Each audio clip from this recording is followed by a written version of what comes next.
नमस्कार विद्यार्थियों।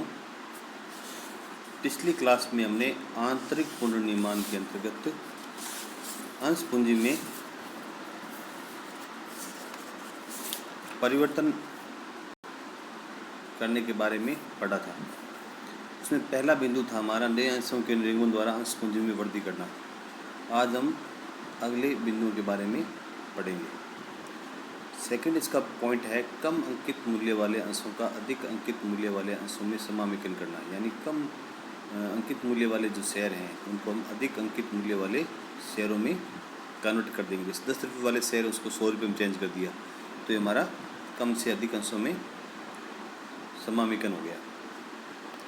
कम मूल्य वाले अंशों का अधिक मूल्य वाले अंशों में समामेलन करते समय कंपनी द्वारा अपने सदस्यों के रजिस्टर में भी आवश्यक संशोधन कर दिया जाता है, क्योंकि सदस्यों के द्वारा धारित अंशों की संख्या में परिवर्तन हो जाता है। कंपनी की लेखा पुस्तकों में निम्नलिखित जनरल प्रविष्टि की जाती है। Old denomination share capital account DR to new denomination share capital account. तो इसमें ओल्ड डेनोमिनेशन में जो पहली रेट है, पुरानी रेट, जैसे 10 रुपये का शेयर है उसको 100 में चेंज किया तो ओल्ड डेनोमिनेशन में हम 10 रुपये दिखाएंगे और न्यू डेनोमिनेशन में हम 100 रुपये दिखाएंगे। तो इसका मैंने एक एग्जांपल लिया है जो मैं आपको एक अलग शीट पर है, तो आप देखिए इसमें 3 नंबर एग्जांपल है आपकी बुक का। 31 मार्च 2013 को एक्स लिमिटेड की 20 लाख की अधिकृत अंश पूंजी थी जो 10 रुपये वाले 20,000 इक्विटी अंशों में विभाजित थी। समस्त अंश पहले से निगमित किए हुए थे जिन पर प्रति अंश 8 रुपये मांगा व प्राप्त किया जा चुका था। 8 रुपये मांगे और मिल चुके हैं। 30 सितंबर 2015 को कंपनी ने अपनी साधारण सभा में एक प्रस्ताव पारित करके 10 रुपये वाले प्रत्येक 10 इक्विटी अंशों 8 रुपये प्रदत्त का 100 रुपये वाले एक इक्विटी अंश 80 रुपये प्रदत्त में समामेलन करने का निश्चय किया। कंपनी के लेखा पुस्तक में आवश्यक जनरल पुष्टि दीजिए और यह बताइए कि अंश पूंजी का मध्य 31 मार्च 2015 और 31 मार्च 2016 के चिट्ठे में किस प्रकार दिखाएंगे। 31 मार्च 2015 और 16 को आपको बैलेंस शीट में ये चीज़ दिखानी है। तो एंट्री आप देखिए, इक्विटी शेयर कैपिटल अकाउंट, तो इसमें ₹10 आ गया, ये ओल्ड डेनोमिनेशन आ गया और 8 रुपीज़ 8 पेड अप आ गया। तो न्यू डेनोमिनेशन में 100 रुपीज़ आ गया। इक्विटी शेयर कैपिटल अकाउंट तो 80 पेड अप। तो अमाउंट आपकी 8, क्योंकि 8 रुपये मांगे गए और शेयर आपके पास 2 लाख है, तो 8 को हम 2 लाख से मल्टीप्लाई करेंगे तो 16 लाख रुपए की हमारे पास कैपिटल है। अब आप बैलेंस शीट देखिए 2015 की, तो 2015 की जो उसमें तो 2 लाख इक्विटी शेयर ₹10 ईच थे 20 लाख के, और उसमें हमने 8 रुपये कॉल्ड एंड पेड अप है तो 16 लाख रुपए हो गई। ये तो पुरानी होगी।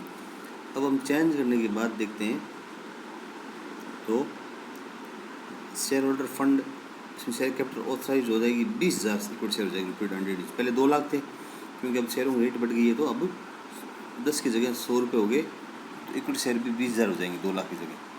तो हमारे अमाउंट 20 लाख आएगा। और कॉल्ड अप में जो इशूड सब्सक्राइब कैपिटल है उसमें 20,000 इक्विटी शेयर ₹100 ईच और 80 कॉल्ड, तो तो 16 लाख रुपये अमाउंट दोनों में सेम आएगी, केवल अंशों की संख्या में परिवर्तन होगा। नेक्स्ट हम देखते हैं पूर्ण प्रदत्त अंशों का स्टॉक में परिवर्तन करना। अगला पॉइंट है इसका, पूर्ण प्रदत्त अंशों का स्टॉक में परिवर्तन करना। तो अंशों का स्टॉक में परिवर्तन करने पर निम्नलिखित जनरल पुष्टि की जाती है। Equity share capital account DR to equity stock account. तो ये स्टॉक में चेंज करनी होगी।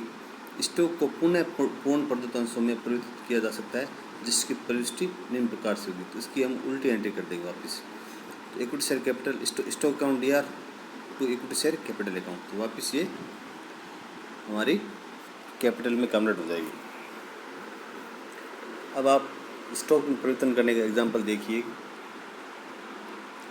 एक कंपनी 31 मार्च 2015 को अपने 1,000 रुपये वाले पूर्ण प्रदत्त 1,000 इक्विटी अंशों को ₹1 करोड़ के इक्विटी स्टॉक में परिवर्तित करती है। 31 मार्च 2016 को उस इक्विटी स्टॉक को ₹100 वाले पूर्ण प्रदत्त इक्विटी अंशों में पुनः परिवर्तित करती है। जनरल प्रविष्टि दीजिए और 31 मार्च 2015 व 2016 को चिट्ठों में संबंधित मदों को दिखाइए। तो आप देखिए, पहले हम एक कैपिटल स्टॉक में कन्वर्ट करते हैं। तो इक्विटी शेयर कैपिटल अकाउंट या तो इक्विटी स्टॉक अकाउंट, तो 1 करोड़ हमने स्टॉक में कन्वर्ट कर दी। ये हमारी 31 मार्च की एंट्री 2015 की। अब 2016 की एंट्री करेंगे तो इसकी उल्टी एंट्री हो जाएगी, इक्विटी स्टॉक अकाउंट या to equity share capital account. तो अमाउंट वही 1 करोड़ रुपये आएगी। तो पहले हमने स्टॉक में कन्वर्ट किया, तो स्टॉक से वापस कैपिटल में कन्वर्ट किया। अब बैलेंस शीट देखें 31 मार्च 2015 की, तो इसमें 31 मार्च को हमने स्टॉक में कन्वर्ट कर दिया था। तो शेयर कैपिटल ऑथराइज में कुछ नहीं दिखाएंगे क्योंकि कैपिटल अब है ही नहीं, क्योंकि हमने इसको स्टॉक में कन्वर्ट कर दिया है। अब हम इक्विटी स्टॉक दिखाएंगे तो 1 करोड़ रुपये या इक्विटी स्टॉक दिखा दें। फिर हम लेते हैं 31 मार्च 2016 की, क्योंकि हम वापस हमने कन्वर्ट कर दिया है, तो हमारी ऑथराइज कैपिटल वापस authorise issued and subscribe capital 1 lakh equity share rupees 100 each, तो ये 1 करोड़ रुपये की हो जाएगी। अब एक एग्जांपल और लिया है मैंने, 5 नंबर एग्जांपल है जो इसी का है, स्टॉक में कन्वर्ट करने वाला। वाई लिमिटेड की अधिकतम अंश पूंजी 15 लाख थी, जो कि 100 रुपये वाले 15,000 इक्विटी अंशों में विभाजित थी। इसमें से 31 मार्च 2014 को पूर्व के वर्षों में निर्मित किए गए 10,000 इक्विटी अंश जो पूर्ण प्रदत्त थे, 28 सितंबर 2014 को कंपनी ने पूर्ण प्रदत्त इक्विटी अंशों को इक्विटी स्टॉक में परिवर्तित करने का निश्चय किया। 30 सितंबर 2015 को कंपनी ने इक्विटी अंशों को 50 रुपये वाले पूर्ण प्रदत्त इक्विटी अंशों में पुनः परिवर्तित करने का निश्चय किया। अधिकतम अंश पूंजी को भी ₹50 वाले इक्विटी अंशों में परिवर्तित किया गया। कंपनी की लेखा पुस्तकों में आवश्यक जमा विवरण दीजिए।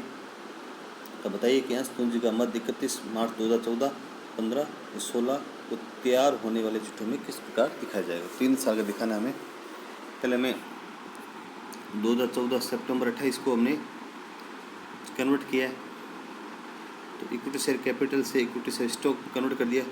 ₹100 इक्विटी शेयर कैपिटल अकाउंट या टू इक्विटी स्टॉक अकाउंट, तो 10 लाख रुपये का 10,000 इक्विटी शेयर है 100 रुपये वाले, तो 10 लाख रुपये होगी। अब वापस 2015 को 30 सितंबर को इक्विटी स्टॉक को 50 रुपये वाले में कन्वर्ट करना है, तो इक्विटी स्टॉक अकाउंट या to ₹50 equity share capital account, तो इसमें अमाउंट वही आ जाएगी, पर तो शेयर है वो 20,000 हो जाएगी। पहले इसमें 10,000 थे, अब इसमें 20,000 हो जाएंगे, डबल हो जाएंगे। बैलेंस शीट देखिए आप, balance sheet of Y limited as at 31 March 2014। तो शेयर कैपिटल दे रखी है, ऑथराइज्ड 15,000 शेयर है 100 रुपये वाले, 15 लाख रुपये हमारे ऑथराइज कैपिटल है। इसमें हमने इश्यू कर रखे हैं 10,000 इक्विटी शेयर 100 रुपये वाले, 10 लाख रुपये। तो 2014 की बैलेंस शीट है। 2015 में हमने क्या किया, इस इक्विटी स्टॉक में कन्वर्ट कर दिया। 15 लाख हमारा ऑथराइज इक्विटी स्टॉक था और इक्विटी स्टॉक इश्यूड सब्सक्राइब था हमारा 10 लाख रुपये। अब 2016 में 2016 में हमने वापस इसको कैपिटल में चेंज कर दिया। शेयर होल्डर फंड में शेयर कैपिटल ऑथराइज हमारी 30,000 इक्विटी शेयर ₹50, क्योंकि अमाउंट 15 लाख ही आएगी, शेयरों की संख्या बढ़ जाएगी। ₹50 पहले 100 रुपये का था, अब 50 का होगा, तो शेयर हमारे 30,000 हो जाएंगे। और 20,000 हमने इश्यू कर रखे हैं 50 रुपये से, तो 10 लाख रुपये। नेक्स्ट पॉइंट हमारा है वर्तमान अंशों को कम अंकित मूल्य वाले अंशों में उपविभाजन करना। शेयर ज़्यादा अंकित मूल्य वालों को हम कम अंकित मूल्य वाले में कन्वर्ट करेंगे। इसमें वही तरीका है जो कम से ज़्यादा करने में करते हैं, वही एंट्री दोबारा होगी। Old denomination DR to new denomination capital account. जैसे एग्जांपल लेते हैं,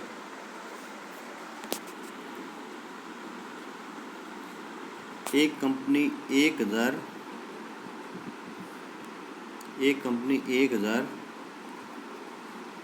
वाले जिन पर 600 प्रदत्त 1,000 अंशों का 100 रुपये वाले इक्विटी अंशों में उपविभाजन करना चाहती है। समझाइए कि उप विभाजन किस प्रकार होगा और उप विभाजन हेतु जन्म पुष्टियाँ दीजिए। क्योंकि पूर्व निगमित अंश आंशिक प्रदत्त है, क्योंकि 1000 रुपये वाले इसको 600 प्रदत्त है, अतः कंपनी अंशों का आंशिक प्रदत्त अंशों में भी उप विभाजन कर सकती है। नए अंशों में प्रदत्त और अंकित मूल्य राशियों का अनुपात वही होना चाहिए जो कि पुराने अंशों की राशि में था। जैसे 1000 रुपये वाले थे उसमें 600 प्रदत्त थे, तो 100 रुपये वाले में 60 रुपये प्रदत्त हो जाएंगे, एडअप अपने 60 हो जाएंगे।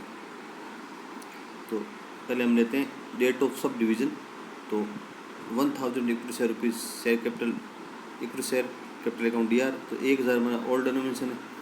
टू सन्ड्री मेंबर्स, इसकी हम एक भी एंट्री कर सकते हैं सीधी, old to new.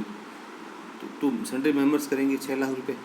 Sundry member से हम टू ₹100 इक्विटी शेयर कैपिटल, इसकी हम एक एंट्री करें तो ऐसे कर सकते हैं, ₹1000 equity share capital account DR to ₹100 equity share capital account, 6 lakh रुपये।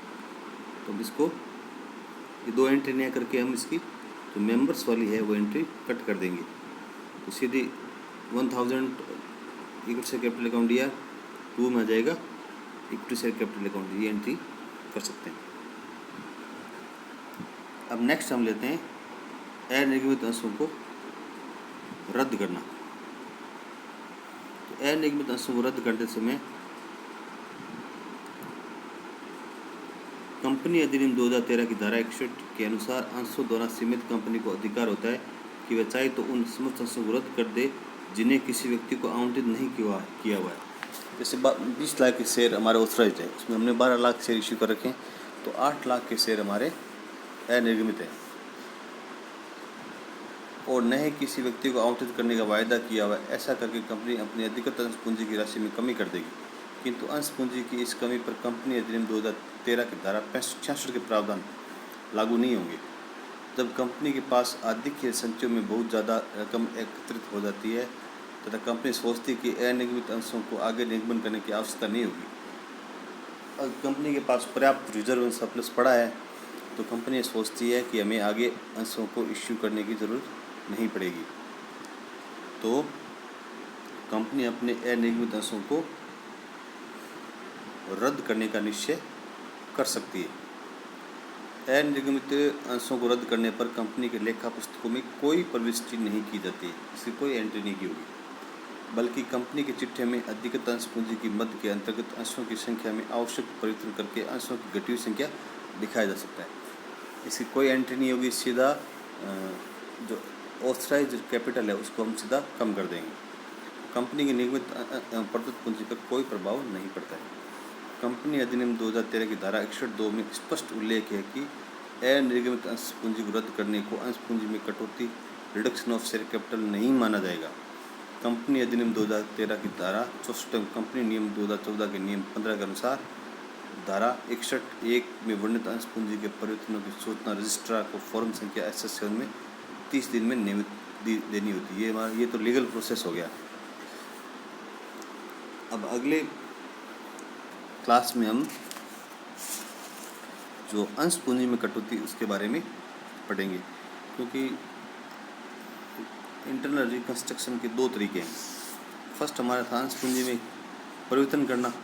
तो परिवर्तन करने में या तो मैं एक बार इसको रिपीट कर देता हूँ। तो फर्स्ट हमारा पॉइंट था नए अंशों के निर्गमन द्वारा पूंजी में वृद्धि, increase in share capital by issue of new shares. नए शेयर इश्यू कर दें तो हमारे अंश पूंजी में परिवर्तन हो जाता है।